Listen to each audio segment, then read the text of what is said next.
Fellas, low testosterone sucks. Low libido, low energy, low motivation, zero gains, no muscle. You even gain more body fat. Did you know there's 6 ways that you can destroy your testosterone? One of them you're probably doing right now. So stop doing it. Get your testosterone up where it should be. We're going to talk about the 6 ways backed by data that will crush your testosterone. Let's get into it. Put down the bowl of soy. Yeah. So there's 6, and the last one when we get to is going to be, I'm going to have you guys guess. I'm going to say this right now just so people, little cliffhanger.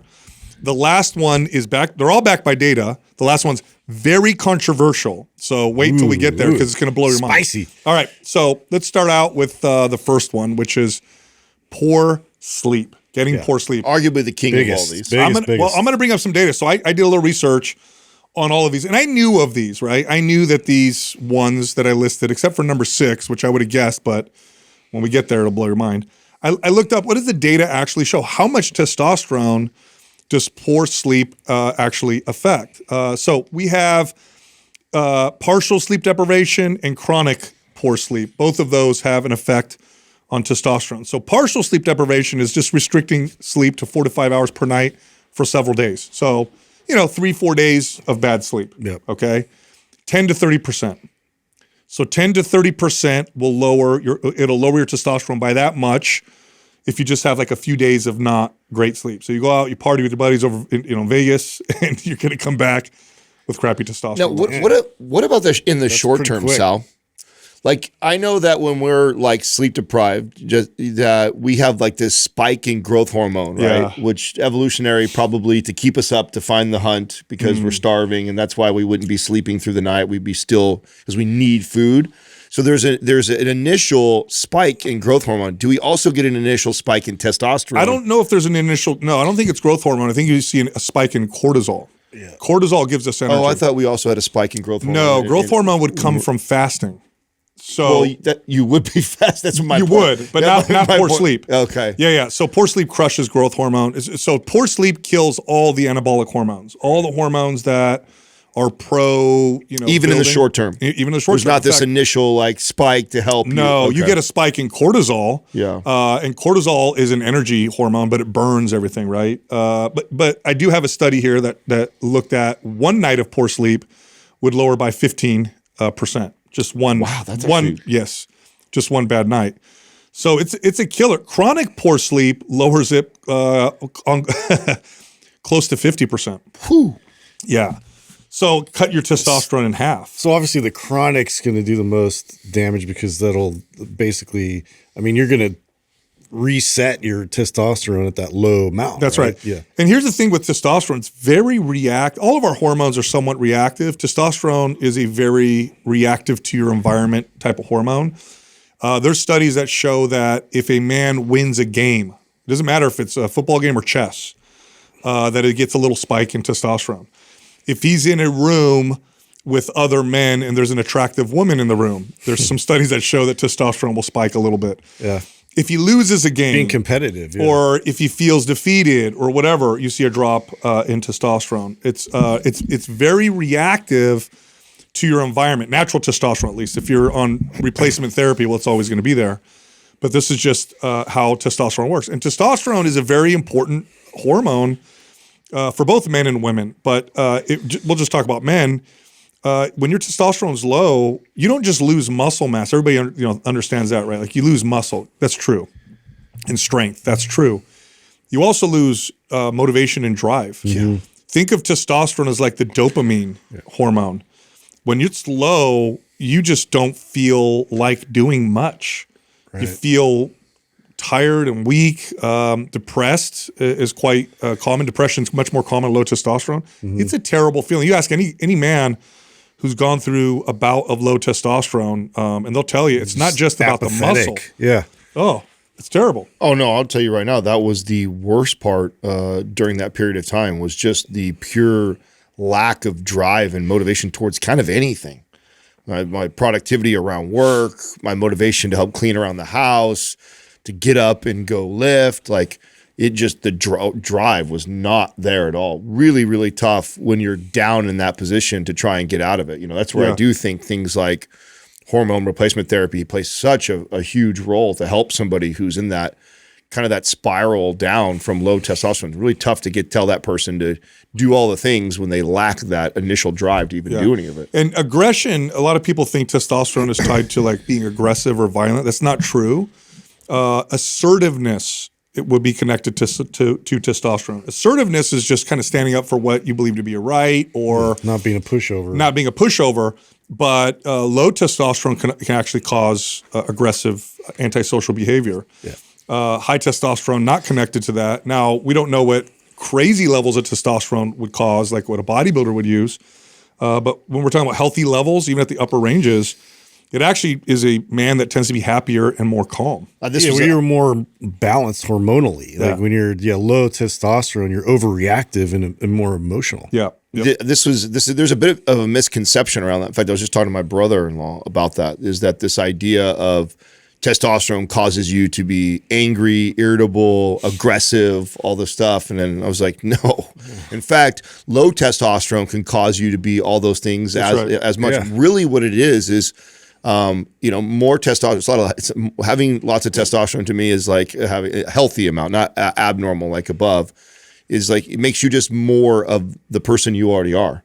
Like if you're already a giving, good-hearted, sensitive, good person, you get on testosterone, you're more of that. You got person. more of the energy and drive. Just the confidence, supporting that. And if you were an asshole before and you take it, you're probably more of an asshole, but you're more of who you already are. It's not the testosterone in itself that's changing that. Well, when you're talking about natural, within natural ranges. Yeah, I'm not talking about superficial. I'm not talking about the bodybuilder who's taking. And I think that's where that's a different thing. Yeah, that's where we see the misconceptions. Because this is what we were talking about. My brother and I were talking about HRT. We were not talking about bodybuilder dose. In fact, very low dose is what I think 100 milligrams, 150 milligrams. Like no. That is not even going to put you above the upper limits. You're going to be in the healthy range. Keeping you in the healthy range is a far better strategy than being in low range. Mm-hmm. Here's another one. A lot of men don't know this, but eating too little. Eating a low-calorie diet is a surefire way to lower your testosterone. Now, anybody who's ever done a prolonged cut would tell you, I felt this. Like my calories were low after week 6 or whatever. Not anabolic. No, it's not. And so I got some studies here. Short-term under eating, so 2 to 7 days of severe caloric restriction, so 1,000 calories or less, reduces testosterone by 10 to 20%, okay? Moderate restriction, so half of your maintenance calories for 2 to 4 weeks can keep it that way, about 15%. Chronic under eating can bring it as low as 40 to 50%. So this is somebody who's eating about 1,500 calories a day for longer periods of time, weeks and weeks and weeks, and you'll see it cut their testosterone almost in half. Imagine being a really overweight male working out and also cutting your calories, how difficult that is. And now you just made it even more difficult to build muscle because you have a lot of people that decide, hey, I'm 50, 100 pounds overweight. I want to start getting in shape. I'm going to start lifting weights. I'm going to go for runs and I'm going to cut my calories. And using that as a strategy actually makes it significantly more difficult, not just because you're in a calorie deficit and it's already hard to build muscle, but then now you're also impacting testosterone levels. That's right.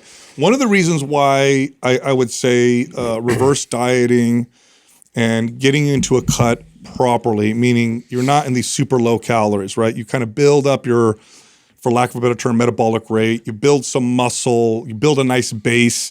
Your calories are up higher. Now you can cut your calories from a higher place, right? This is the strategy with what's known as a reverse diet, right? Rather than just taking somebody who needs to lose 30 pounds and just cutting their calories, we'll say, look, first let's focus on building muscle, getting you strong. Let's see if we could slowly ramp your calories up, have you gain nothing significant on the scale, maybe see some body composition changes because you build some muscle, maybe burn a little body fat. And then your calories or your metabolism, again, for lack of a better term, seems to be reacting well, and we get you eating more, then we can cut from there.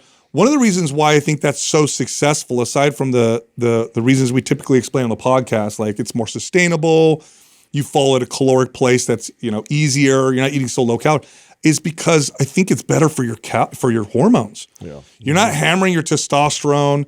You've got good insulin sensitivity. Like your growth hormone is good. Like we maintain more of an anabolic hormone profile because when you go into a cut, which is catabolic, you go into a really low calorie situation, especially combined with like a lot of exercise. Yeah. Your hormone profile starts to look not that great. Yeah. And then you get this crazy plateau, and you're like, why can't I build any muscle? Why can't I burn any more body? I mean, if you're telling me that you're losing potentially 15 to 20% just by being in a chronic deficit, right? Meaning somebody who's in which is what happens to somebody who's really overweight that starts to cut calories, by itself is lowering 15, 20. That's not even adding in the person who decides they're going to run every other day and also lift weights. And adding that extra stress in that low calorie, I would probably make the guess that it's going to affect it even more significant, which also potentially would affect sleep and recovery too. Oh, so many things. So it's just like this snowball effect. Today's giveaway is MAPS Anabolic Advanced. If you want to win, leave a comment below this video in the first 24 hours that we drop it. Subscribe to this channel, turn on notifications. If you win, we'll let you know in the comments section. Also, MAPS Performance is half off. 50% off right now. These are the final hours. So if you're catching this when we dropped it, you're in luck. Head over to mapsperformance.com. Use the code ATHLETE50, ATHLETE50 for the discount. Back to the show. Hormone profile is so important, and I don't think it's talked about enough when it comes to trying to change your body composition. I mean, health, of course, but let's talk about body composition. A hormone profile that is not, it's not ideal, or it's way outside of what would be considered ideal for good body composition. So like more muscle, less body fat, kind of an athletic build. If your hormone profile is really not great, it is hard. It's a tough battle, and you could put yourself into the kind of skinny fat category because your hormone profile is just not that great. I mean, you take somebody with a poor hormone profile and just change it, even if you do it medically, and suddenly you see their body start to respond. So this is something that we need to consider, when especially coaches and trainers, when you're putting your client these really low cuts and you're beating them up with tons of exercise. By the way, a lot of these coaches that do this get their experience working with bodybuilding and physique and bikini and fitness competitors who take anabolic steroids. So they don't see this because their clients' hormones are artificially high. So to them, it's like, what do you mean? I put her on an 800 calorie deficit and beat the crap out of her and she got shredded. Why isn't it working on Miss Johnson? Well, her hormones are starting to respond to it, whereas your other clients, they're artificially keeping them kind of high. Next up, sedentary, being sedentary. So being sedentary, even short-term inactivity, like bed rest, about 15% reduction in testosterone. Is that just due to lack of circulation and blood flow? And I mean, what is the sedentary part? Why is that sending the contraction impacting signal? Hormones or the hormone? Or are you basically sending a signal to your body? We don't need to do anything because we're not doing. Okay, so like, why do we need this? If you think of testosterone as a driving hormone that's anabolic, right? It's like, why do we need to do anything, or why do we need more of this because we're not doing anything? Yeah, your body's adapting, because if you're in bed rest for 3 days, you'll lose muscle. Your body will lose muscle very quickly if you don't move. Yeah. So I think that's part of that. Chronic sedentary lifestyle, long term, like 2,000 steps or less a day for months or years, you're looking at 30%. Well, lower testosterone. Okay, you just said 2,000 steps a day. The average American is only at like 4,000. Right. So, I mean, that means a vast majority of people probably fall in that category. That's right. And 20% lower. So I said 20% lower. Like, that's the difference between a man being at 700 versus 500. That's a pretty big difference in how that feels. And you know this if you measure your hormone levels. It makes a decent difference. Now we're going to get into nutrient deficiencies. There's 2 common ones that have the largest impact on testosterone. We'll start with the first one, which is too low of vitamin D. Yeah. Too low of vitamin D. Now, vitamin D deficiency is relatively common. It's not that uncommon in just the average person. Did you watch the doctor that I sent over to you that had the controversial take on the vitamin D supplements? Oh, I forgot. I did watch it. And so what would she say? Her argument was it is less to do with the vitamin D, and it's actually just being exposed to the sun and what the sun provides for the body in terms of vitamin D versus supplementing from it. So she believes that and again, you'll have to dive in through some more of her stuff, but it was sent to me a while back, and I kind of went down the rabbit hole of her content. I thought this is an interesting take. And she thinks that the whole idea of supplementing for vitamin D is a moot point, And the thing that is more beneficial to that person is actually getting the vitamin D through sunlight, and that's what's actually. I would agree with some of that. I think if you, could I thought that was that's why I sent it to you because I thought it's an interesting. I remember take, watching it now, and I'm not like I don't have a hard stance of like no, this is wrong. Vitamin D supplements is the way to go. It's like maybe there's something there. I think that there's some truth that if you get it from sunlight, that's probably the best way. But even if you look at in natural intakes, like you go to the northern European regions where they had very little sunlight for months on end, and they would eat, just basic foods that they ate for thousands of years, like cod liver oil, which had vitamin D, which would solve a lot of these problems. And vitamin D supplementation does reverse the low testosterone that comes from vitamin D deficiency. There's probably other characteristics, that they haven't like quite pinned with getting sunlight, with your cells benefiting from that. But who knows? But it's still better to supplement than to be deficient. I know it's anecdotal because I'm talking about my own personal experience, but I know I have to, in order to get my vitamin D levels up, I have to supplement quite a bit, right? So even 5,000 IUs wasn't doing it. I had to take like 10,000. But I have to say that the supplementing it never really made me feel different. It made me read different on the test. Oh, right. But I recently, since we moved to the new place where I have a pool, I am outside at that pool. You feel different. It reminds me since I was a kid. Too. And I can feel different. Sure. Yeah. I feel the energy. Sure. And so that's why it's like you're charged up like a battery. It does. So there's so many more benefits. Well, I was going to say outside. maybe there's more more going on than just the vitamin D argument there. But I've never supplemented vitamin D and actually went like, oh, I feel different. But I 100% have felt the difference. Well, I'll give you an analogy. It's like the benefits of eating breakfast, lunch, and dinner versus the benefits of eating it with friends and family. Both of them give you the nutrients, same food, same calories, same nutrients. One of them has more health benefits because you're with friends and family. I think being outside, there's so many other benefits to being outside and seeing the sun. Right. Circadian rhythm. All that probably stuff makes me sleep better. That's right. That's right. Versus just the one aspect of it. Right. Which that makes. And this has made its way through like as the silly thing, but there's somebody else that like just did a video about like perennial sunning. Oh my God. And like justifying it is like it's got a small mucus lining, so therefore it absorbs more of the sun's vitamin D. Like, people who they're talk still about selling this, dude. First of all, I don't understand the perineum. By the way, is the area it's in your butthole. groin. It's just okay. So thanks. Yeah, I'll just say it. I don't even know. They can't even make an evolutionary argument for it. When in nature? When did our ancestors just stick their butt up? First of all, that would make you extremely vulnerable to like predators. Yeah, I would think so. I don't see cavemen like, hey. I seriously think my theory around that is. Yeah. My theory is that's because it's wild and extreme. It's influencers who literally want to just put their butt, like show everyone there. I think so. I think there's seriously like. I think you're right. There's a little bit of weirdness there, and they're coming up with stupid. I just found it funny. Anyway, low vitamin D. Mild deficiency, about a 15% reduction. Chronic deficiency, 30%. So a big difference in testosterone levels from low vitamin D. Wow. So, all right, zinc is the next one. Too low of zinc. Low zinc deficiency isn't as common as vitamin D, but it's common enough to when a man has low testosterone, one of the things that a good doctor will do is test and see. Maybe you need some more zinc in your diet. Yeah. Mild deficiency, 10 to 20% reduction. Chronic deficiency. Here's the deal. If you have a chronic deficiency in zinc, your testosterone tanks.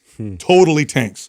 Between 40 to 70%. Wow. So, yes. Wow. Yeah, zinc Why so much more with zinc? It is essential for testosterone production. Absolutely essential. Wow. So if you're chronically deficient in zinc, like good luck. Is magnesium tied to that a lot of times? You want to have a balance. Yeah, like a balance with it. I'm sure that's why oysters are so good for your sexual health. Yeah, that's why they're high in zinc. High in zinc. Gotcha. Oh, interesting. Is it one of the highest, like nutrient dense, like I don't know if zinc-wise? it's the highest. I could look it up. I believe it may be. That's funny. That This is totally why it's makes tied sense. to. Yeah, look up foods that are high in zinc because I don't even know. I just know pennies. That's why I like pennies. Suck on some pennies. It's a pastime of mine. I don't even think pennies have zinc anymore. I think they have zinc. Yeah, now it used to be copper. Now. Yeah. Their oysters are famously high in zinc. higher concentration of the mineral than other foods. Let me find. Yeah, give me like top 5 because I'm just curious if there's anything else that we would typically find in our diet. Because as far as I know, that's like the universal libido. So oysters, meat, nuts, dairy products, eggs, pumpkin seeds, fortified. I get a lot of those cereals. And that's fortified cereals, you guys. I like to eat my pumpkin seeds. Lentils. There's a supplement called ZMA, zinc magnesium aspartate. Yeah. It's been used by, you remember this? Yeah, It's a bodybuilder staple, right? Forever. Yeah. And one of the reasons why some men literally, I have a cousin that uses ZMA, and he's like, man, every time I take it, it's the zinc. Yeah. It's got to be the zinc. Big time zinc. Yeah. All right, the last one is the guess. Here we go. Listen, everybody has a guess. You guys, don't ruin it. Don't ruin it. No. Can you just let us guess, and then you can give us hints if we're all wrong? Okay. Yeah. I'll let you guys guess, but I'm just going to say this. It's going to cause some controversy, but we got data to support it. Let's get controversial. So my first one's not controversial. It's overtraining, working out too hard. Oh yeah, that plays a factor. It's more specific than overtraining. Okay. So I say poor relationships. Okay. I'm going to say losing your job. No, you guys are wrong. Okay. Doug was the closest. Oh, okay. Oh, A study reveals, this was published in the European Journal of Applied Physiology. Okay. They compared long-term, ready for this? Running. Ready for this, you guys? This is going to piss off a lot of people. It does support a lot of what we've been saying for a long time, so that's all. I should say that. They compared long-term endurance runners. Oh, yeah. Wait, it gets better. Ready for this? Uh-oh. With sedentary men. whoa. They compared people who did a lot of endurance running to guys that did nothing. Wow. And their testosterone were similar. About the 41% lower. 41% lower. Is that not crazy? So what they say, you want to hear what their by the way, they tested a couple things with this. They looked at Well, there's 2 major factors that we've already talked about. like weight train, or was it just pure endurance? no, training? these are just runners. These are just guys that just Well, they're gonna create the calorie deficit that way because they're moving so much, and then the repetitive pounding on the joints. It's probably put them in this recovery trap where they're not ever recovering because they're low calorie and they're pounding on the body for long periods of time. Yeah. And they go beyond that hour distance where now the body is like, switched all the way over into pure. So here's what they did. They tested their and the paring down of muscle. They tested that last one. So they tested their testosterone levels lower. Then they tried to stimulate testosterone by giving them HCG, I believe is what they gave them, right? Which it mimics luteinizing hormone. So when your body produces luteinizing hormone, you produce more testosterone. So if you give HCG to a man, he'll produce more testosterone. The endurance runners, when they gave them HCG, they responded less to the HCG than the sedentary men. So not only do the bodies produce less testosterone at rest, they also responded less to the... Why would you respond less to the HCG? They argue, this is what the researchers were arguing. You would downregulate? This is what the researchers were arguing. They don't think it's really a negative. They think it represents an adaptive trade-off where lower testosterone helps prevent excess muscle mass that would hinder endurance performance. It is an adaptation. So that's in order to be really good at endurance. If that's the main sign and signal, and you just want lots of endurance, you do no strength you don't training. want that dense tissue on you. Carry a lot of weight. Too much muscle mass. Look, first of all, as muscle cells grow, it is more difficult to deliver oxygen to them because the surface area ratio to the total area of the cell becomes disadvantageous. So a big, strong muscle. They demand more oxygen, and you're using so much. That's right. So big muscles, bigger muscles are stronger muscles. Bigger muscles have less endurance, though. They're just less. They're not able to produce as much endurance. Anaerobic. Yeah. That's right. So it's an adaptation. So like we've said before, lots and lots of endurance training is a competing signal, and it tells the body to pare muscle down. And part of that adaptation is lower testosterone. So these men who were active, who are running, in comparison to sedentary men, had lower. That's wild. Significantly. That's wild. We just did a commercial for not running right now. Like, there's so many guys. Now there's health benefits. Sure. You combine it with strength training appropriately. I think it's also and you dumb. actually eat in a caloric surplus sometimes. That's bursts. And I also think it's a good idea I don't think it's a good idea to have no endurance. I think that's also terrible for health. And so I'll be very clear, go on the record for saying that. But yeah, if you just run and that's all you do, you're going to hammer your testosterone. Wow. Wild. Yeah, Isn't that crazy? That is more I know. justification. I thought that was pretty cool. Anyway, I got a funny story to tell you guys. I did just a bad dad thing Oh boy. yesterday. This is like classic dad stuff. Like, you know, dad's listening right now. I'm sure we've all done this before, where you think you're going to do something and you think the reaction is going to be funny, and then you end up terrifying the heck out of your kid. Oh, no. Yeah, dude. So so my kids, my little ones are super excited for Halloween, especially my 2.5-year-old. Papa, it's almost Happy Halloween. Every day she tells me that. She calls it Happy Halloween. It's almost Happy Halloween. And she's so psyched, and she's gonna be a bunny. And she's worn the bunny costume now a few times in the house. My son's gonna be Godzilla. He's got a Godzilla costume. Sick. They wanted my wife to be a llama for some reason. So she I don't know. Poor Jessica. Of all the animals, ugly ass llama. Is she really going to do it? Yeah, she wow, she gets mom award for that one. Because my son is going to be Godzilla, he wants me to be Godzilla's friend, King Kong, right? So I got a gorilla suit. Right. Okay, cool. Gorilla suit comes in the mail Friends now. yesterday. You tried it and I'm on, you scared your kids, dude. I saw it, and I'm like, go. oh, this is great. So I told Jessica, I said, honey, get the phone ready. I want you to record this. So I go in the bathroom, and I put on the full suit with the mask and everything. Oh, God. And I come out, boo, ah.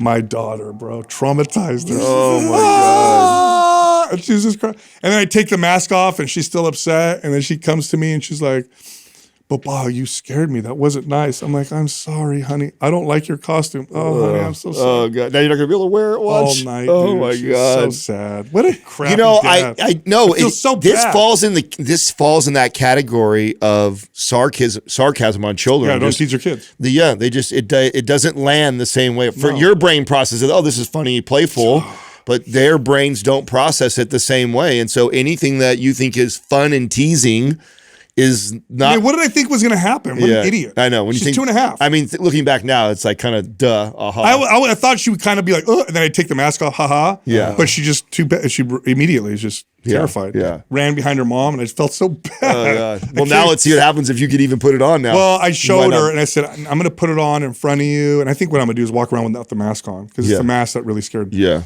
hell out of her. Yeah. God, dude, just terrified. What a dummy, dude. Poor baby. Yeah. Well, Just didn't land, Dad. I've never understood people who intentionally scare their kids. well, Yeah. that's weird. That makes no That's a sense to weird me. person. Yeah. Where are those kids now? And what's that Exactly. relationship? Therapy. You know? Yeah. Therapy, exactly. Not coming home for holidays. under She's their going to bed. tell that story one day to her therapist.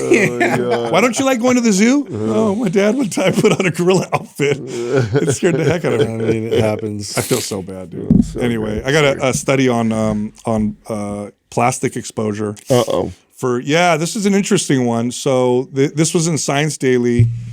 It was from the New York NYU Langone Health and NYU Grossman School of Medicine. They did a huge review, and they found that everyday exposures to plastic poses lasting risks to children. So if you're exposed as a child, to heart disease, infertility, asthma, and brain development issues.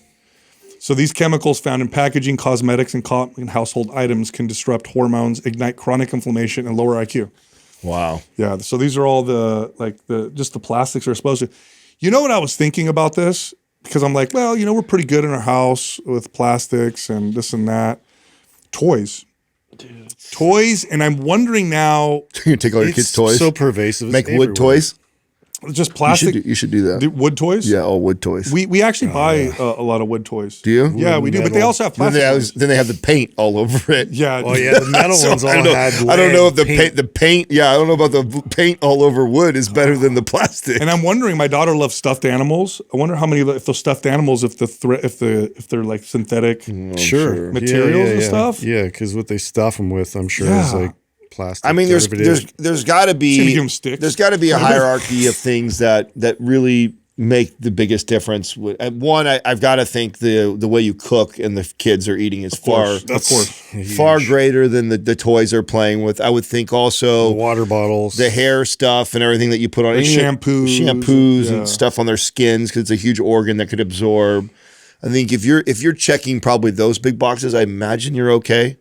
Although none of it's probably great for you. Yeah. But I mean, come on. You know what we How hard would did? it be? One of the best ways to was lack of a better term, detox your body from these things is eat a lot of fiber and then the other one is sauna. Sauna use. So we just bought a sauna. I know. That's why I'm excited to get And my one. wife's using it, having the kids use it too. So she'll go with them for a little bit. Well, I was going to ask what is the stipulation for kids and how long they can get in there? She just keeps them in there till they sweat a little bit and pulls them out. She's not trying to like push the time or anything like that, but just to get them to sweat, on a regular basis. It's infrared. Infrared's supposed to be better for detoxing than the traditional ones. My uncle just sent me a thing on the blankets. Have you seen the blankets that are out that are popular now? Infrared blankets. Yeah. Have you seen those? Sweat. Have you seen those? I've seen them. Yeah, Google them. They're like, I think there's a company called Helix, there's another company. He was asking me about the, how beneficial they are. And, the one thing I told him is like, you got to be careful with all the red light stuff out there now because there's so many. Oh, no, I'm saying infrared, not what you're talking about. Red light therapy is different. Well, even the infrared is the same way too, isn't it? It has to be a certain wavelength to get the same effects. No, I don't think so. Oh, what you're talking about is red light therapy. Infrared, you don't see it's just, it's different. It just heats up the body. Yeah, but I think the wavelength still matters. Really? In that too. I think. I don't know. Okay. That's why I'm asking you guys. I was under the impression it's similar to the red light therapy, is that there's a lot of, fake stuff that doesn't. I know it's the sweating. The sweating is what really helps with the detox. So if you're sweating, then it makes a big difference. This one you're referring to, Adam? We don't see it. Yeah. Helix? You don't see it? Okay. Yeah. What was the supplement for? Because I know I was concerned about the microplastics making its way through the brain barrier. And there was some supplement, I forget, somebody had mentioned to combat that. Well, psyllium husk, if you take that regularly, that's a fiber. Right. Yeah, and that'll help. You know what's funny? There's 2 supplements I've been taking forever for other reasons that just miraculously probably are saving my butt. Yeah, methylation with creatine. Creatine, and I've been using psyllium husk for probably 15 years. Yeah. I'll take like 12 capsules a day just for better digestion because of gut issues. Yeah. So it might have saved my butt a little bit. Oh, those are the blankets right there. Yeah, but I mean, wouldn't you be sweating inside of a blanket? Yes, that's what it's the supposed idea. to be. Yeah, how do you you lay clean it? underneath it and you sweat your butt off. That feels terrible. I know. And then could you imagine getting in it the second time? It's all gross. Yeah. How do you slimy. clean something like that? Ew. Do they throw them in the wash? Yeah, I mean, I'm so curious because my uncle asked me, and I'm supposed to know the answer. $500. No, that's a cheap one. They get way more expensive. Really? Oh yeah, they get in the thousands. A blanket? That's okay. So buy a sauna. what made me right away go, okay, there's a massive difference. There's brands that are like $500, then they get up to like $1,700, $2,000, and it's all the same. You have to lay on a bunch of towels and stuff. Otherwise, you're going to get your whole bed. Well, that's what. Sweating. You just get. It's like a sleeping bag. Oh, it is. Yeah, it's a full sleeping bag. You better be able to wash that. I know. I don't know. You can wipe it down. You can wipe it down. Yeah, I think That it's doesn't a sound- plastic. Yeah. That's okay. That's the other thing I'd be worried about is when you're using a sauna or something like that, is what kind of plastics are they using in it? Because you could be releasing other, chemicals in the air or on your Especially in a plastic blanket like that, right? body. You're going to write to us now, watch. Here's how this works. I don't know. I'm genuinely just asking, curious. My uncle literally just texted me this 2 days ago. So the fact that you went this direction in infrared and everything like that, I'm like, oh, that makes me bring that up. So. Did you guys see the new Eli Lilly drug that came out? No. Doug, look up Eli Lilly. The pill form of GLP-1? That's right. Oh, yeah. Yeah, look up there. It's in phase 3. I think their stock, I want to look up their stock. I think it really went up after this news or whatever because it's the first, let me look it up, Eli Lilly. Yeah, dude.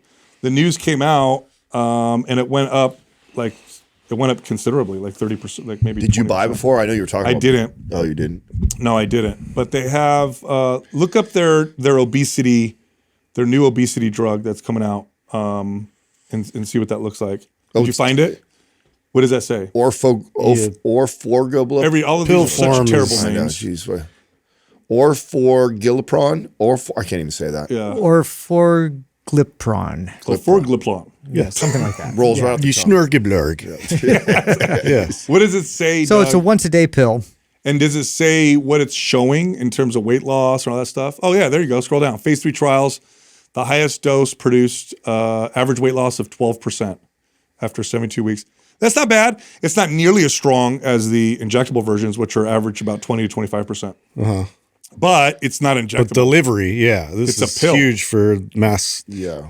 adoption. Yeah, I stand by what I said before. I think probably 70% of the U.S. population it's going to be on some form. I of agree with you. Yep. The part that I'm teetering back and forth on my opinion was that it would be a net positive. Right. I believe that it would be a net positive, but I'm also really concerned that if that many people take it, it maybe goes to a net negative. Yeah. You know? There's no doubt going to be some track people osteoporosis. that hire coach, make protein essential, follow a training regimen like the one that we wrote that's appropriate, that will have massive success and it will be life-changing for them. And for that reason, I think it's incredible. But if it becomes that popular where everybody's ordering these things left and right, pill form, and just trying to and doing it, this may change my opinion of this being a net positive and will actually have more negative, which would be so sad because we would then look at obesity dive, but then we'll be talking about how under muscled the entire country is and how more dangerous that, and we'll just have traded one epidemic for another, which would be horrible. You know? Did you see the other news on this? There was another also published in Science Daily. This was on September 9th from Flinders University. And it showed that there's a hidden pregnancy risk. Okay, so here's why they're saying this. We don't know what the effects of GLP-1s are when you're pregnant. Yeah. But what's happening is a lot of these women who are really obese, they start to lose weight from Ozempic. They suddenly become more fertile and they get pregnant.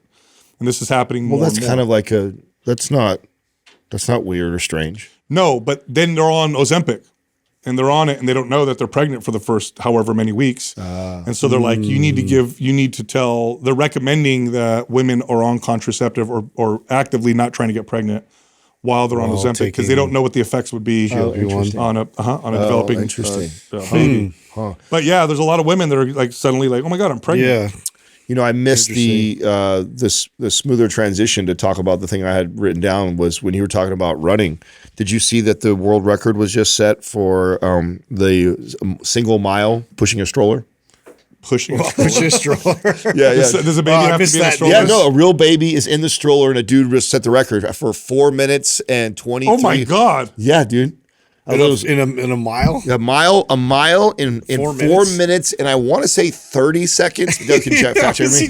Pushing a baby in the stroller with a real baby, with a real baby in the stroller. That seems dangerous. Not Yeah, really. like, Come on, is it's he a baby. strapped in? I mean, Bro, that's a race. You're racing with your kid. When you fall. they're 4 sure the and kid 20, loved it. 4:26. That is wild when you think about that. It fast wasn't you were. that long ago when the 4 minute mile was like broken. The fact that someone could hit a With 4 a kid in a stroller. and now you're pushing a stroller. Jeez. I want to see what this this looks like. Yeah, it's a legit baby. He took the picture with the baby and everything afturwards. So that, this is interesting. I got to bring this We up. should do one, and Sprinting we with should this do kid. one too, and then we'll push Doug in it. Go We'll take turns. We'll see. see how fast. See who gets the best score. Tampa father breaks world record. Wow, look at There's the kid. baby. The baby's Yeah. Wow. I feel like that's dangerous though. No. Oh, what a cute baby. I mean, they make the strollers. What a cute they make baby. the strollers pretty. so. Wow, look at that. I mean, how would it would only be dangerous if the baby started to get up, which Well, no. What if you fall or something? well, even if you fall, you just let go, it just rolls in front of you. Yeah. Pushing it. It's not going down a hill, you know what I'm saying, or a bunch of cars driving by. Look at baby's all strapped in. Yeah, there it is right there. That's him running it. Yeah, I mean, he's moving pretty good. Wow. But I mean, imagine he falls, like nothing's gonna happen. That's not as Baby's gonna roll sketchy straight as- ahead as for a little I bit. thought. Yeah. That's pretty funny. Yeah. That's a That's cute. great. That's a cute baby too. We have one of those. We don't have one of those. That seems like a pretty. That's an amazing. Cadillac it's like the one, Ferrari yeah. stroller.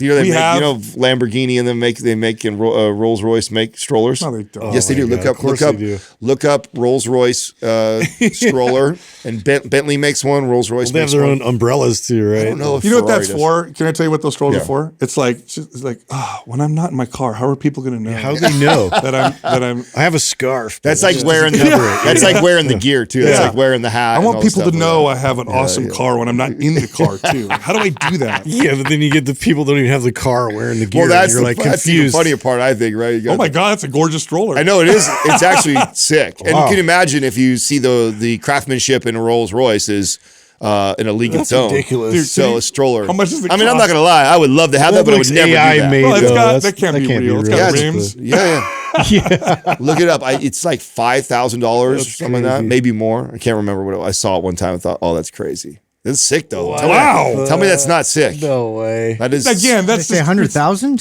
Is that right? no. It's not 100,000, is it? Would you buy one for Gold on 100,000? it? Like what's Yeah, I happening think so. there? Yeah. Again, this is like I just want. Okay, when I'm walking my baby, I got this problem. I need people to know That I have a Rolls that I have a Royce. lot of money. Yeah. What do I Yeah. do? Yeah. Oh, here's a. It is kind of I just cool. want to walk past a bunch of homeless people and just, laugh at them. Man, did you see? Did I send to you? I thought I sent to the whole group. I know Sal watched it.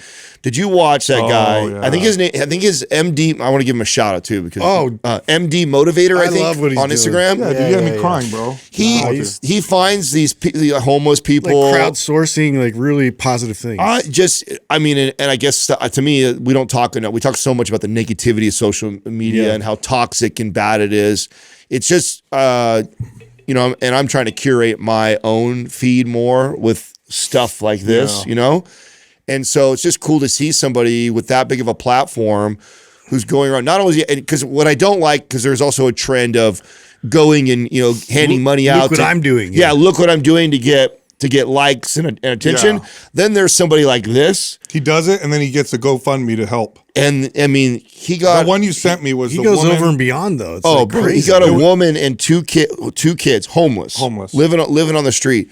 $750,000 From the GoFundMe, from all and the then people. somebody else donated a car. Yeah. They got her 10 jobs. They got her 10 daycare. They got, I mean, Yeah. just radically set up. changed that woman's life. Oh, just it got They me were so so much. grateful, powerful. and she was So crying, grateful. And the kids were so like, they were. Oh, it was so great. Was it MD Motivator, Sal or Doug? Did you look it up?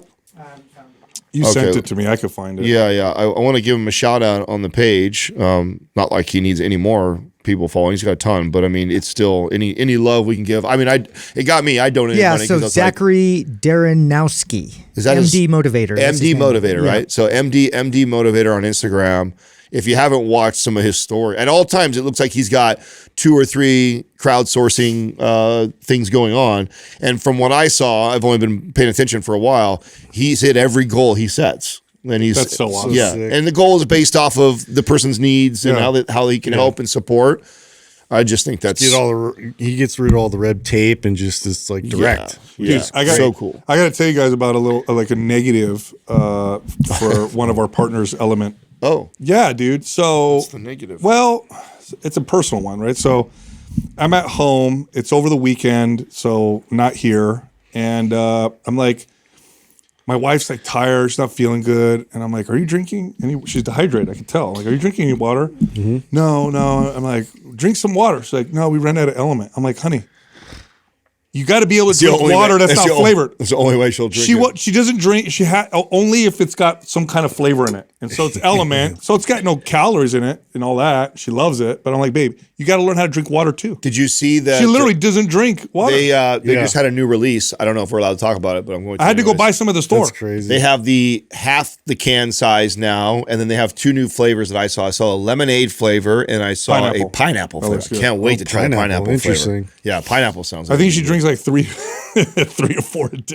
I feel so good when I drink those. Yeah. Dude. Oh yeah. And again, I've said it a bunch of times, but the move is warm over a tall glass of ice. Yeah, you pour it over the ice. Full glass of ice all the way to the rim, pour a warm one over it. And warm works better because it's warm enough to kind of melt the ice and it gives you a nice little blend. And it takes because some people like, it's if you're not used to taking an electrolyite, the salt and the salt Salt's content. very Well, it's high pronounced salt. at first. And so I like that, but not I always everybody. have to warn people. Yeah. So about the that. move is, I think, to put it over ice like that, and I think that it you just diluted a just bit. a- we just gave the some right to our amount. friend. She's she's about to have a baby in a few weeks, and she was having trouble because just the way she was feeling. And then Element made a huge difference.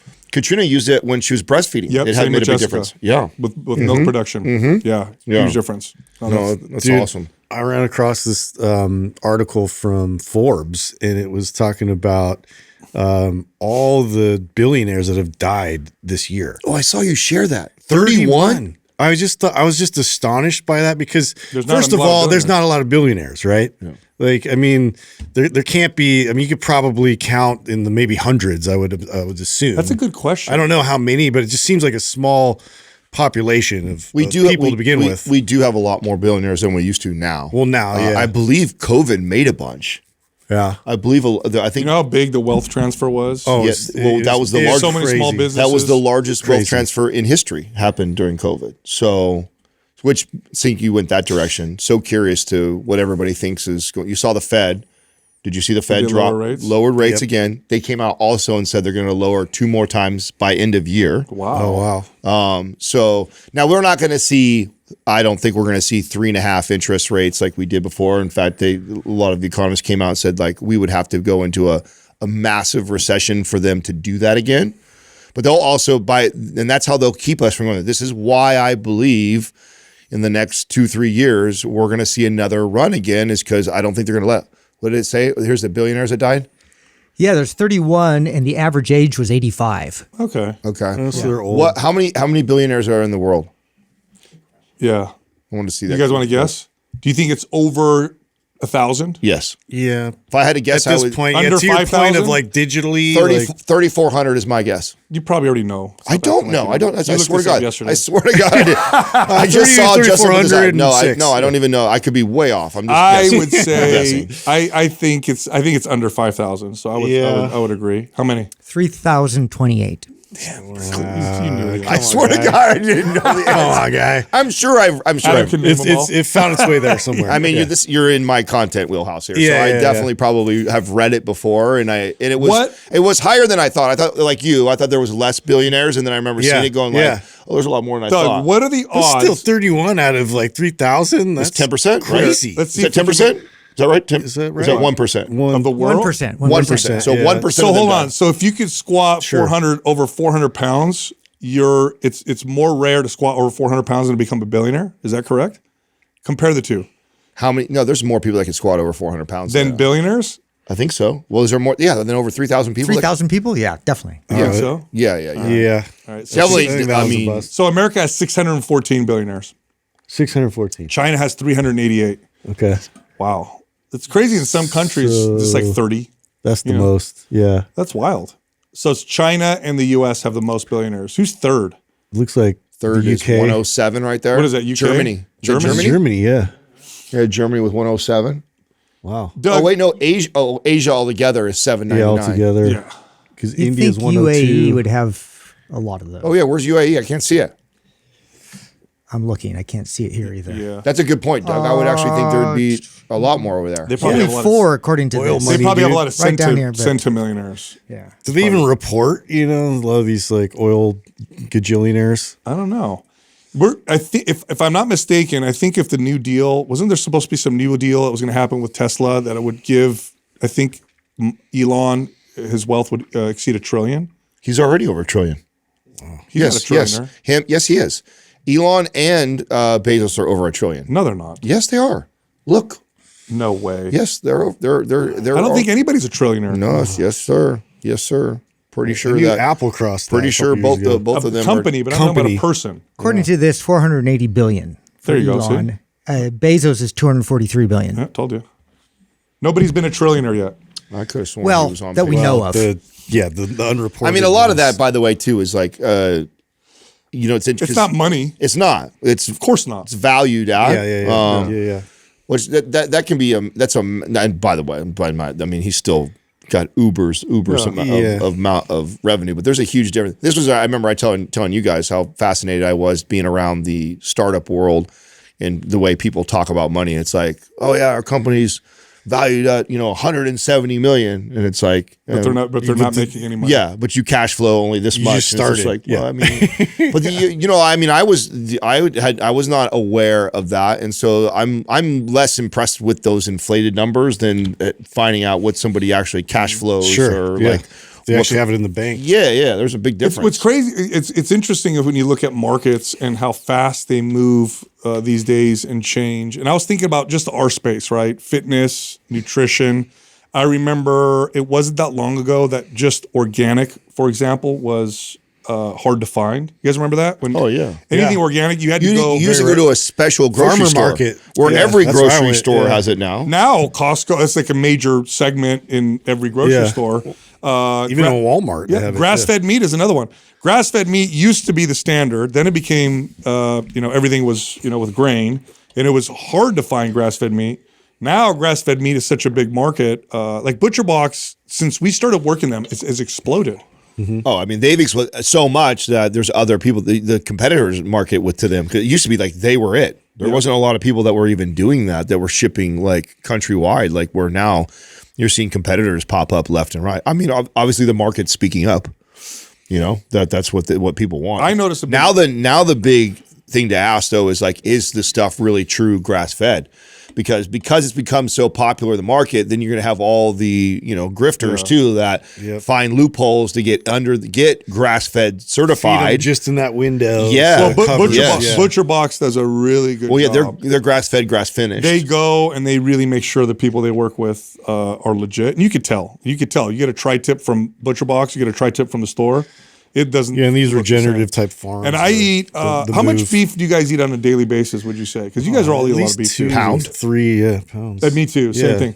If I go, I notice a difference in inflammation and just overall energy. Yeah, If it goes, when you're if at I'm that not high a grass-fed. volume, it makes a difference. It makes a huge difference. It's the fatty acid profile for sure. I'm just more inflamed if I eat just traditional beef versus grass fed. No. So it makes it, like I said, I notice a pretty big difference. No, I agree.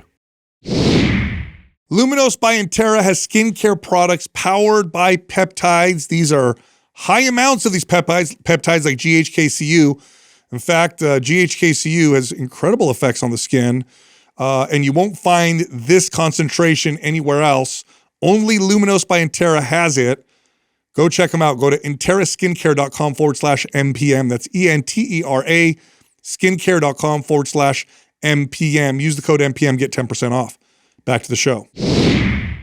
Our first caller is Dominic from New Jersey. Dominic, what's going on? What's happening? Hey guys, how are you? Good. How can we help you?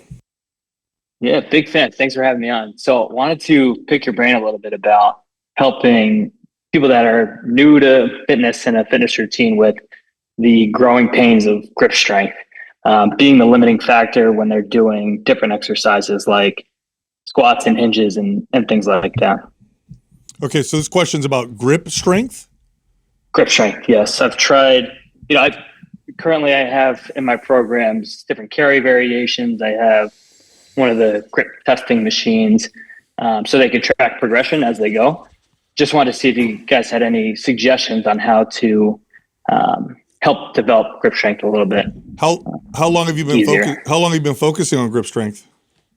I've recently opened a new business it's been 8 months now, and we have a large influx of new people to fitness. So I've been coming across that hurdle more frequently. So now it's very consistent in every single workout, every single program. I try to throw in some type of grip strength developing exercise. Oh, I see. It's for your clients. I'm sorry, I misunderstood. Okay. So there's a couple ways you could look at this. Okay. I'll reposition the question because I think when we say the grip is limiting me, we somehow view the grip as something different than, let's say, my low back is limiting me or my hip flexor is limiting me. And this is because of the influence of bodybuilding. So bodybuilding has made the conversation around the grip as if it's not part of the kinetic chain. You just take the grip out of it, use wrist wraps, and now you're all good. So let me rephrase the question. Somebody's trying to do squats with you. You're training them. Their low back doesn't allow them to go heavier because they lack stability. Well, what do? Do you go heavier? No, that's the weight. That's the weight you can use. Yeah. So when you're the limiting factor. That's it, right? So if you're training clients and their grip is given out, well, that's the weight that they can use. And slowly over time, it'll come up. The grip comes up. There's a tremendous potential for strength in the grip. You can see rock climbers, for example, or athletes that don't use aids with their hands are incredibly. And at the top level of strength athletes, where they're allowed to use things like wrist straps, like I don't know who it was that just deadlifted 1,000 pounds or whatever. Was it Thor? Thor, yeah. He's doing a specific lift that's allowing wrist straps, but for the average person, if they can't hold the weight, then the weight that they're using is that's the weight. That's the weight we're going to work with. Also consider this, right? So we've done whole episodes on how to improve grip strength, and there's specific exercises and techniques and things you can do. But it's like if I'm a trainer and I have clients that are limited by that, and I'm also only getting to see them once to 3 times a week, I'm probably not taking a lot of my time up with them doing a lot of grip strength exercises, unless they have a very specific goal. They're rock climbers, or their job requires it, or that's a different situation. But the average person, if they're just limited by going up in deadlifts because their grip strength, that's the weight they're going to be at, and I'm going to choose other exercises and movements that are bigger bangs for their buck the average person. Just because their grip strength is down, I wouldn't take one of the 3 days they lift with me and it's like, we're going to focus all on grip strength because that's a limiting factor in your deadlift. It's like, yeah, but now I'm taking away from other things that are going to give them way more return in the longevity, body fat, all other things pursuit. And so you, as a coach and trainer, gym owner, you have to juggle that. It's like, yeah, you may have in your tool belt some other exercises they can do to build grip strength, but it's like, so what are you going to drop out? Are you going to drop out another exercise that is far more beneficial for them just so you can get 10 more pounds on their deadlift? Yeah, that's not worth the trade. I mean, that's a good point, because I rarely ever did grip specific strength training for my clients. Unless it was you're doing carries, which I think there's there's a lot of value to that. And really it's about exposure, and it's like frequency of, just holding weights in general. And then the variation of the different handle grips and, the crush, the pinch, you can get creative with all that, but really it's just like grabbing weights and holding them for a bit. So it's, over time, their grip is naturally going to get stronger as a result of that exposure. That's right. Yeah. If I'm working with a general pop client and we're doing deadlifts and their grip doesn't allow them to go heavier, that's the weight that we're using. And over time, the grip gets stronger. And it does, you have to follow the limitations of the body when you're talking general pop. Now, if somebody's going to be training for a specific goal, like bodybuilding, they're extreme high level, crazy volume, or they're going to compete in an event that allows them to use wrist straps, that's a different conversation. But general pop, it's like, and it really only limits you on mainly deadlifts, maybe some pulling movements, but then that's the limiting factor, and it catches up very quickly. It does, yeah. It catches up very, very quickly. Got it. Yeah, it's just members have had some frustrations to feel like they can lift more than what they can hold on to, but I'll reword how I'm responding to them. If someone says to you, I feel like I can lift more, but I can't hold on to it, then your response is, that's how much you can lift. Yep. That's the weight that's part of the process. Yeah. You use another strength and everything else. That's right. Use another part of the body. I feel like I can lift more, but my low back hurts. Well, that's how much weight you can lift. It's the same thing. Yeah. I run to the issue. I have people that work, your typical office worker, right? And they have carpal tunnel symptoms and things along those lines. And same idea. It's the limiting factor is just holding the weights in their hands. So just trying to find different creative ways to reword those complications, the barriers that they're experiencing. Carpal tunnel. I try to disguise it. If you don't mind me just commenting on that, carpal tunnel, wrist mobility, myofascial release of the forearm flexors and extenders, and then myofascial release up here in the trap, scalenes, neck area. That's like a fix almost every single time. So I would work on articulation. We would do a little bit of strengthening, and then I do like real deep myofascial release on the forearms and up on the neck, and it would like solve it. Yeah. Okay. Just like hand massaging on the forearms. That's right. What would you suggest? Yeah. Yeah. No, that's it. Deep pressure, almost like using a foam roller. Lacrosse ball is good for this. Yeah. Yep. Yeah. I had the lacrosse ball for like the traps up top, but for the forearm, I've never used them for the forearm. You don't have to, but it's similar in the sense that you're adding pressure. So what you're pressing at, what you're pressing at roll it into the wall. That's right. You're pressing where the insertion is near the elbow. So I would stretch the extender here, and I'm going to be pressing on the brachioradialis muscle while it's stretched, and we're going to press on it, work on it. Remember that company? There's a really cool. If you have a lot of clients that have this, then it may be worthwhile investment for your gym. It's not that expensive. There's like a tool. I forget remember we had them. We used to have them. You put your arm in it. Yeah, put your arm in it. It's a big plastic thing, and it had the ball and the pressure. You guys remember those? Yes. In the door frame. Clamp on it. That's right. I've seen those before. Yeah. So I mean, I think they're relatively inexpensive, and if you have that many clients that are needing it, that way they could do it to themselves. Obviously, if you're going around massaging every single one of your clients, you're going to be exhausted from that, and that's not realistic. And so having a tool that they can access, and then giving the advice that Sal just did is like, here's your wrist cars that you do to warm up. Here's your self myofascial release ball technique thing. And then like that's your routine. That's what you do before we get started. Like that just becomes their warm up they can do on their own time. Teach it one time, and then that's what they do. Got it. Understood. Thank you. Really appreciate it. Yeah. Right on. Thanks for calling in, man. Yeah, big fan. Thanks again. All right, Dominic. Appreciate it. Yeah, in my personal experience, my success rate with carpal tunnel was 100%. I actually never had a client who suffered from it that we didn't make it You can considerably improve better it. or Yeah, go I've had away. a lot of improvements. You know, this with it. question brought something up for me that had been on my mind several times, and I've never really addressed it on the show. Is because we've done a lot. I mean, one of your more viral videos was a forearm thing. We've done episodes dedicated to forearm strength, and we give all this great tips and advice. But the reality is, when I was training clients, very rarely ever did I really focus that much on that, because when I'm training the average person who doesn't have a very specific goal related to forearms, all that forearm training replaces something else. And so it's like, Or it's just too much. yeah, I Or it's mean, just too much. or either you pile it on what you're already training, or you take away from things that are just far more valuable. And I know that if my client just keeps doing deadlifts and keeps doing shoulder presses and keeps doing farmer walks, the grip strength will eventually catch up. 100%. The people that gain value out of grip training and strength training are typically advanced, and in the subcategory are people who've avoided strengthening their grip for years, and now they're like, I could deadlift 500 pounds, but I can't hold on to it without wrist straps. What do I do? It's like, okay, you got to or maybe somebody who has a very specific goal or job that requires that, because then that becomes a different type of client and different type of priority. Yeah, they're already strong in their grip and they're trying to improve it more. Then we pursue exactly. like specific, because they have like when we do episodes like that, we're kind of speaking to that small minority of people. I really wouldn't recommend like full-on forearm training for one of your 3 days in the gym working out. It's just like it's going to impede on the whole rest of yeah, exactly. body It's not parts, going to all the other things for the general pop will give you way more bang for your buck than a whole session of forearm But training. yeah, back to the carpal tunnel. Sometimes, no joke, man, when they would get work on up here in the neck area, scalenes, like that would solve the issue. Yeah, crazy. yeah. It's all connected. Our next caller is Remy from Washington. How's it going, Remy? What's happening? Hey, how you guys doing? Good. How can we help you?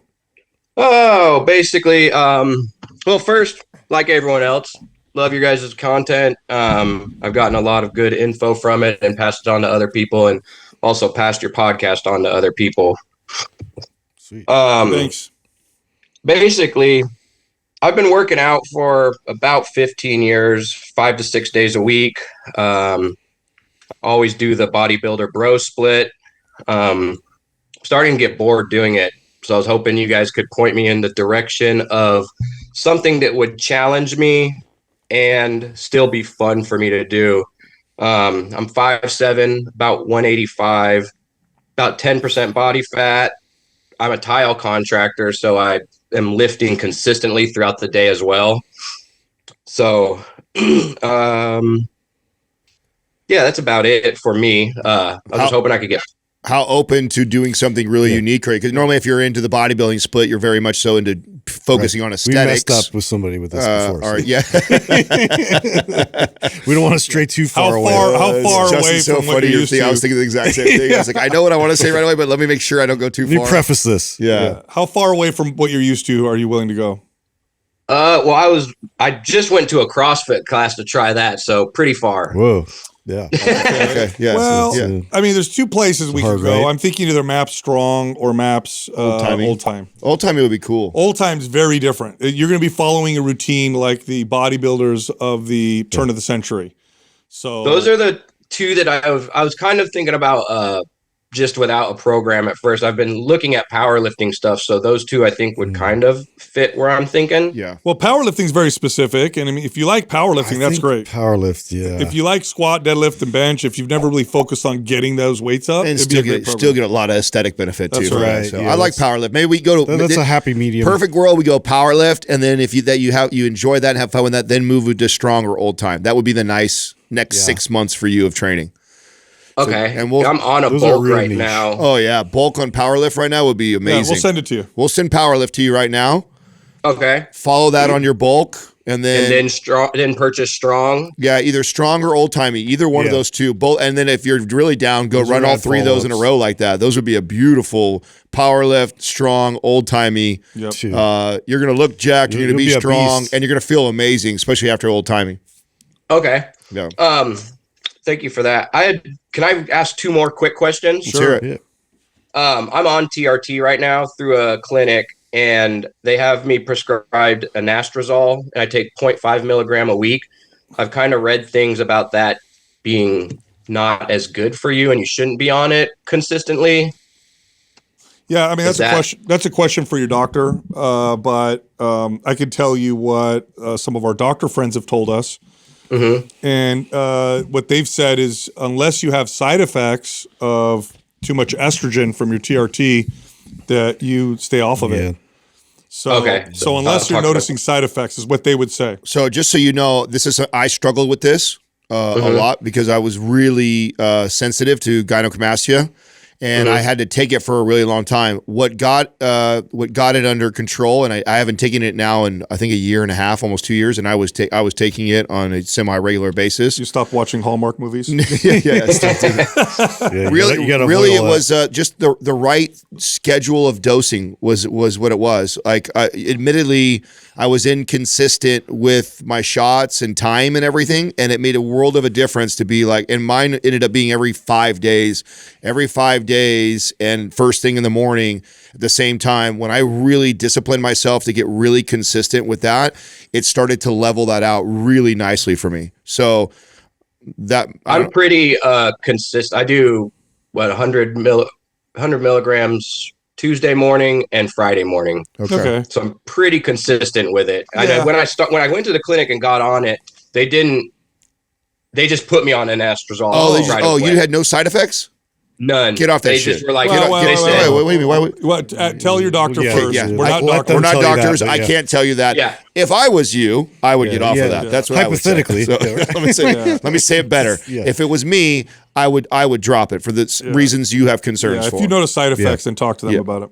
Okay, yeah, that's what I've heard a few people telling me, and using ChatGPT and all that stuff now is kind of pointing me in that direction, not to pop it like candy. That's right. Yeah. Especially no side effects. Okay, well then I'll talk to my doctor about that. And then the second one I have is my mom is wanting to get healthier. She's overweight. She's 68, I believe.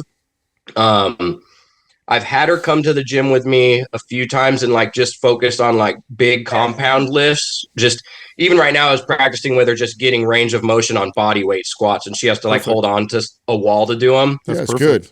What should I just continue with that? Just trying to have her get her steps in and that's and really just good work advice. on those That's really good advice. Remy, let me ask you. So she didn't work out before, right? This is new to her. No, never. Here's what you could do, because the most important thing when you're training somebody who's brand new, the most important thing is to help them develop a relationship with fitness where they enjoy it. The second most important thing is that they do it right.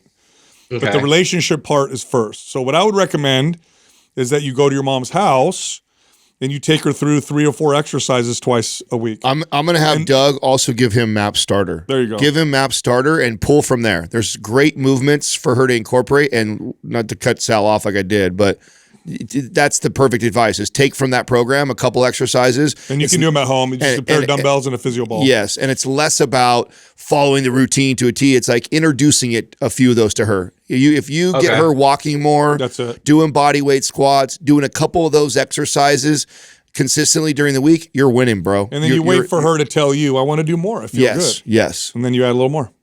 Okay, I will continue to do that with her. It's hard. The hard part is getting her. Like, I have such a wonky schedule that meeting me at the gym is kind of hard for her to do. But I never thought about just grabbing a pair of dumbbells and bringing it to her house. That's it. Dude. Just go to her house. And she probably wants to spend time with you anyway, and she'll develop this great relationship with it.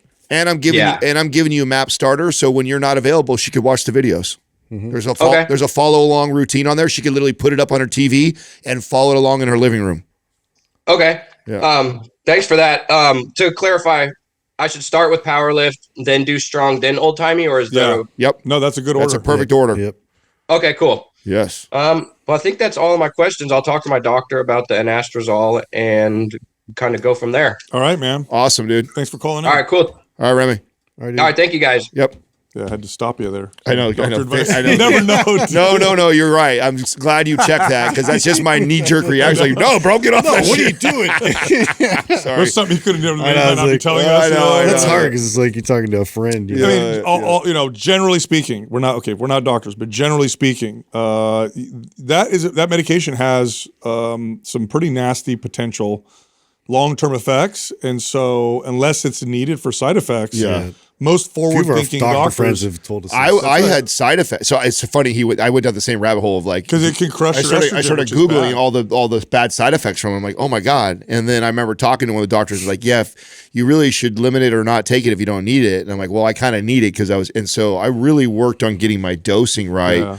And that started to keep the symptoms down. And as soon as I kept the symptoms down, been off. And I haven't used that in probably a year and a half now. And higher estrogen, Maybe longer. if your testosterone is higher, is okay.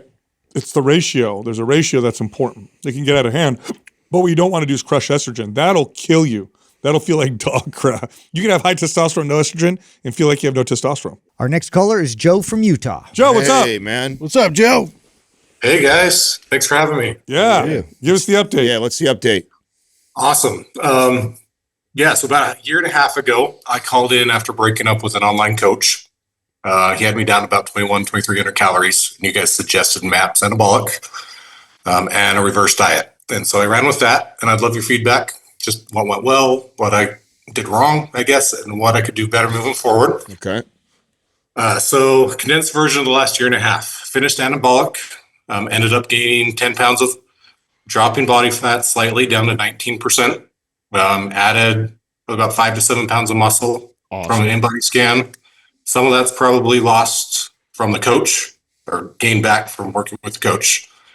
But I also added an inch on my waist. I started old time, went too fast on the reverse diet still, added another inch to my waist, but got calories up to 3,800. Wow. Injured my low back playing a pickup game, rehabbed with MAPS 15 style for a couple months, and then worked back to full training. Started symmetry to focus on my low back and hips. I've had issues with them for a while, not just that recent injury. And then I tried to push 4,000 calories, but it was hard to eat that much. I gained a lot of fat really fast, gained another inch on my waist. I did have some poor sleep, and I was sick a couple times during that time, so that might have been a factor. So I freaked out, went down to 2,500 calories for a few weeks, lost that inch, but then plateaued, reversed out of that, finished symmetry, did performance, and started old time again. And this time I reversed back up to 3,900 calories, gained 10 pounds, but only a half inch on my waist this time, and consistently got stronger through those 3 programs. I just tried a 2,800 calorie cut for 4 weeks. Lost 0 inches, but an in-body scan said I lost 3 pounds of muscle and 3 pounds of fat and went up in body fat. And then the last 2 weeks to bring us home, I've been frustrated. I haven't been as dialed. So I've fluctuated eating around 25 to 3,400 calories. And I know I've had a few low protein days, but I've actually lost 2 more pounds and my waist finally moved for a 1/4 inch. So right now I'm sitting at 255, I'm 6'4", 35 years old, dad of 3. Going through an adoption, so actually 4 soon. So we're excited about that. Great. That's awesome. Yeah, thank you. Sleep is decent, probably about 7.5 hours a night. I just did some blood work, which wasn't great. Really high cholesterol, low HDL, borderline high A1C, and then lower testosterone. I'm stronger and more mobile. I can get into a full squat now than I was last year, but I am up to the 24% body fat, which I sort of cringe at. And I feel like I sort of just adapt to the calories. So I end up the same version of me, right? Higher or lower. So I'd love to accomplish some goals and actually see some progress in the mirror. So I listed out some priorities for you of where I'm at and I'd like to get you guys' thoughts. So number 1 is just get pain-free. My low back and hips, I'm extension sensitive. Sometimes the pain's on the spine, sometimes it's on the QL, sometimes it's on hip. I know I've got some discrepancies with my left side, which we can go into if you want. But that's what drove the last 3 programs of old time performance and symmetry. Number 2 is drop down to 15% body fat just for health, performance, the testosterone. snoring, anesthetics. I'm just sort of sick of having the extra belly fat around. 3, raised testosterone. The recent test was 364. 12 years ago, I'd actually done a test because I felt low then, and I was at 694. So definitely not optimized there. Not open to HRT right now, but definitely wanting to figure something out there. 4th would be strength, just because of the injuries. I've never really been able to push that. I feel like there's a lot left on the table there. Aesthetically, shoulders, abs, upper chest, arms, just all the beach muscles, I guess, all need some help. Eventually like to reach 10 to 12% body fat. And then lastly, I'd love to be able to just play a pickup basketball game and dunk again. Yeah. Hey, Joe, is there You want any? to put a Ferrari in Yes, there too? hey, Brian, is there any I goal? want all Any the goal? cake, and I want to eat all of it too. Do you want a robot? Is there that'll wash anything we your dishes? missed? Is there anything we missed? Hey, you gotta take Joe. You gotta take your foot off the gas, Joe. Yeah. And hey, by the way, like even what you want, it's like so obvious to you didn't do bad. By the way, you did pretty good. You're definitely like all full throttle or not guy, though. You could tell. Yeah. You could if you would have just kind of eased into the reverse diet a little more, you probably wouldn't have put on as much body fat along the way. Yeah, you got to take your foot off the gas, buddy. Yeah, so yeah. it's like, and I'm interested to know what you're eating in this reverse diet because of your HDL, A1C, and blood lipids. Like, how are you reverse dieting? What are you eating in that? I would say I'm 70% clean, 30% not. I don't eat out a lot, but biggest weakness, I think you guys just did an episode on this, was like probably like the treats and snacks that are mostly hanging around the office. Yeah. It all fits quote unquote macros, right? But there's the problem with that. Yeah, I knew it. I knew it. I knew you were doing the whole calories and macros thing. Yeah. What you're eating makes a difference with all of this. Yeah. So I would stay away from that. What that 30%, it's probably more than that, but fine, 30% still a lot. We got to get your blood lipids looking better and take your foot off the gas. I would live in symmetry for a while. In fact, I would avoid the last phase, probably the first 2 times you run I even it. like MAPS 15. Yeah, MAPS 15 would even be good. I just think that would serve. I think that and lay off the hardcore bulk. Eat when you're hungry. But eat whole foods. Like when you're hungry, feed the system. Don't try and restrict, but eat whole foods, eat your protein first, clean the diet up.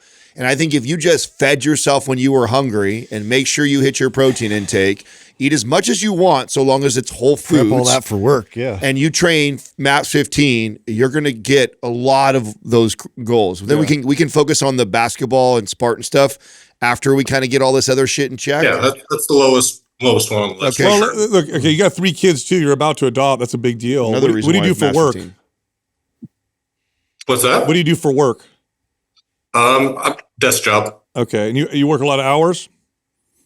Not too bad. It's a pretty flexible. It's a good company. All right, so good. Stress is there. It's in the construction industry, so there's the market fluctuations and different things. Pivoting, trying to make things work, but it's stress on that's moderate, not too bad. Well, having 3 kids alone and then adopting is a lot. It's a lot to put on, especially as a man. You're supporting your family. You're thinking about all that. You got to take your foot off the gas, dude. And I would eat more into maintenance, just like what Adam said. Yeah. It's probably going to land around 3,000 calories. And then you're just going to work out in symmetry and kind of stay, or MAPS 15. I think either program would be great, and just kind of stay there. In fact, the only macro I want you to track is protein. Just track your protein. Just make sure you get. You've already mentioned that you've been times where you miss, so it sounds like that's that. And I know a bigger guy, it's hard to hit that much protein unless you're paying attention. So watch protein, hit those targets. The rest of the shit, make good food choices. Okay, so low day for me is about 180. Good average day is probably 200, but it's hard to get past that without like 2 shakes or something. What should I be shooting for? 200 is good. Yeah. I would and if you're hungry, and like Adam said, you want to reach for those snacks, go eat something with protein in it. Yeah. Eat a meal. Yeah. And eat the protein first. That'll take care of quite a bit. Yes. I also would suggest you can supplement with high EPA fish oil. So high EPA I started that the last month. Good. You could also look at red yeast rice extract. That sometimes helps with blood lipids. It's a natural statin, so it's not like a pharmaceutical statin. It's a natural one. And you could try that as well, and that should help as well. But I think as he brings down body fat, he's gonna totally. feel And then just take your foot off the gas, dude, and just kind of just let your body kind of sit in that maintenance. let it And what'll work happen for is you. you'll slowly get leaner, slowly build muscle, and you're not going to do these wild swings. yeah. Okay. Awesome. I love it. Yeah, I'd love to hear back from you too. I think this is a new cool journey for you. Yeah, So let's, you're an all or nothing guy, aren't you? Usually, yeah. Yeah, that's what it sounds like, dude. It'll be so good for you, bro, to just eat when you're hungry, make whole food choices, hit your protein intake, Math 15. Yeah, Like your that. body will slowly change rather than doing these ups and downs that you're going through. And then, so let's get you feeling really good, and then we can talk about like throwing in some athletic training and all that good stuff later on. Yeah. Okay. All right. Yeah. Cool. All right. Awesome. All right, Joe. Appreciate it, guys. Yeah, God bless you, sure. man. Take care. It's all It's so funny when you asked him about his job. I was convinced he's going to be, I'm in the import-export business. Yeah. It's like, next job. Yeah.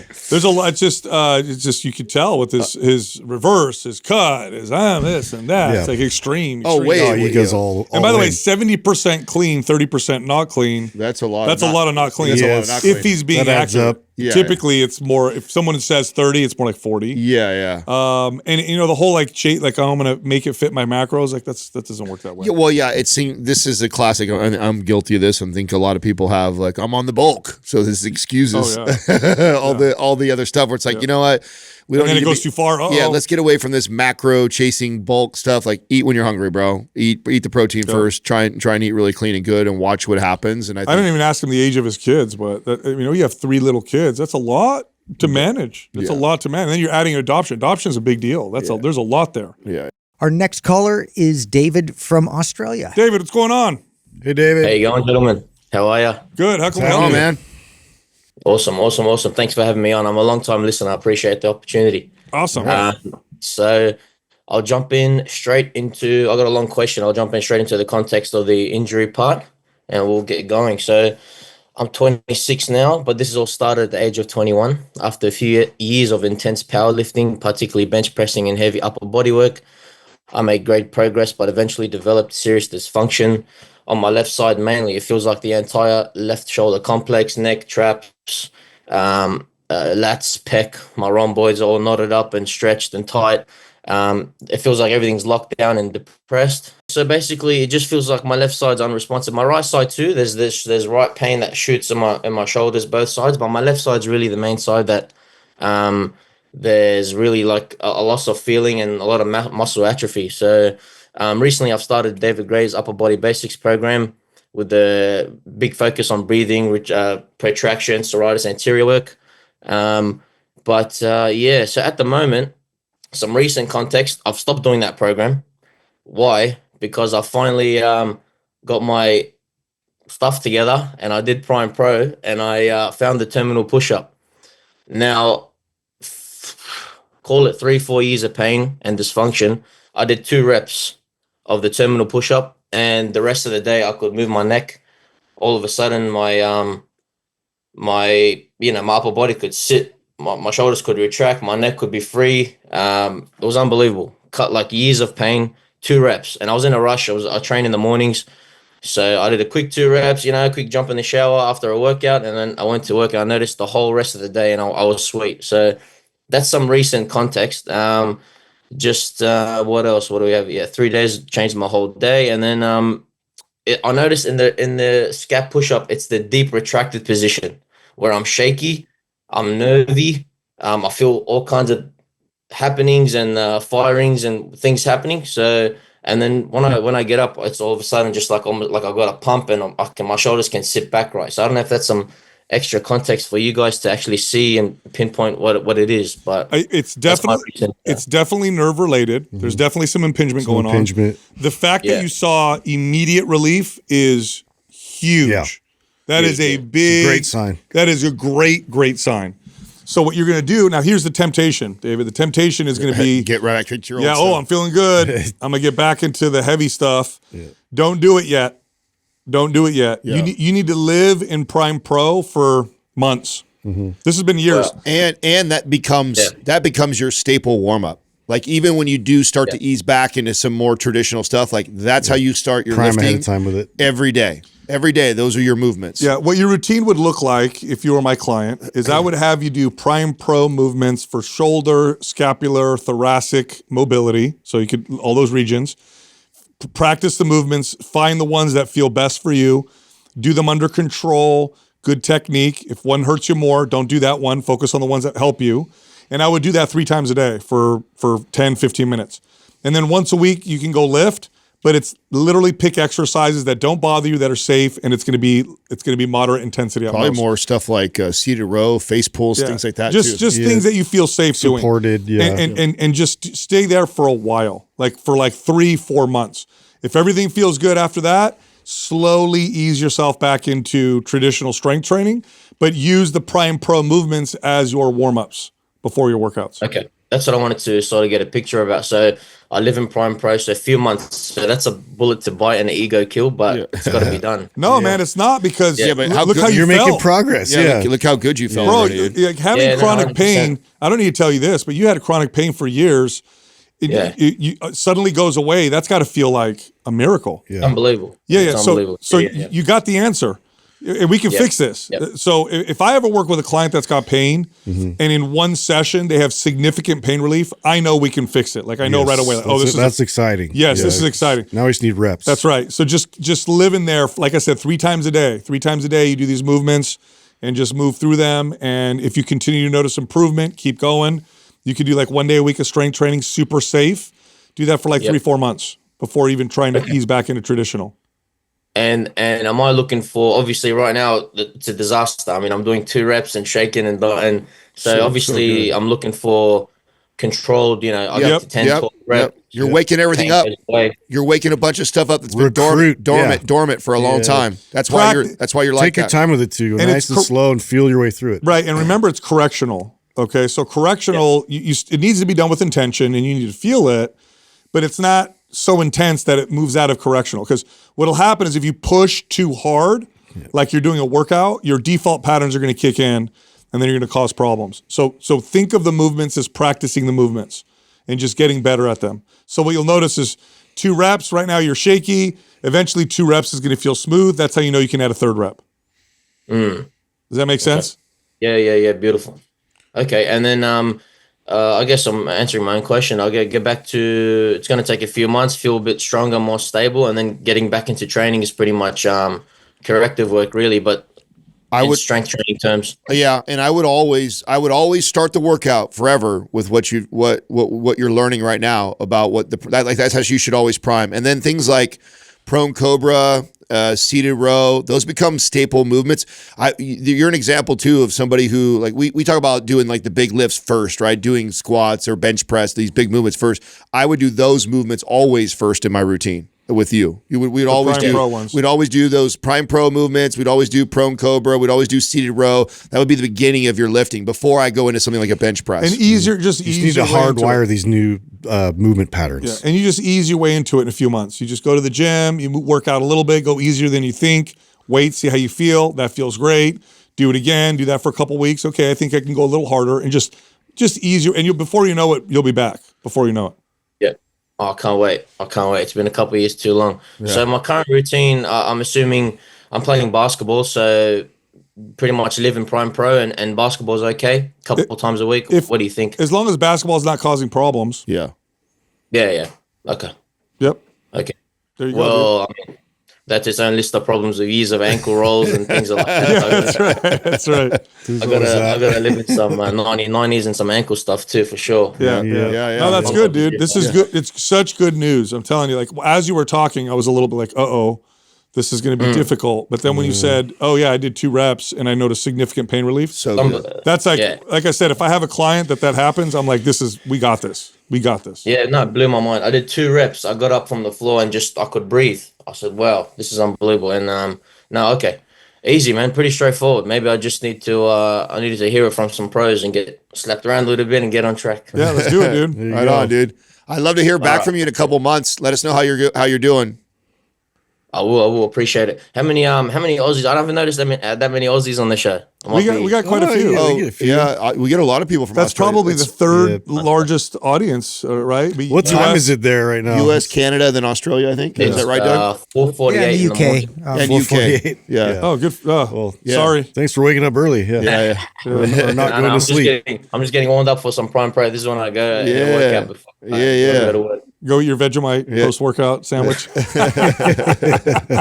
Too far. We don't know it like that. I know. Sorry. No, yeah, right. All right, mate. All right, brother.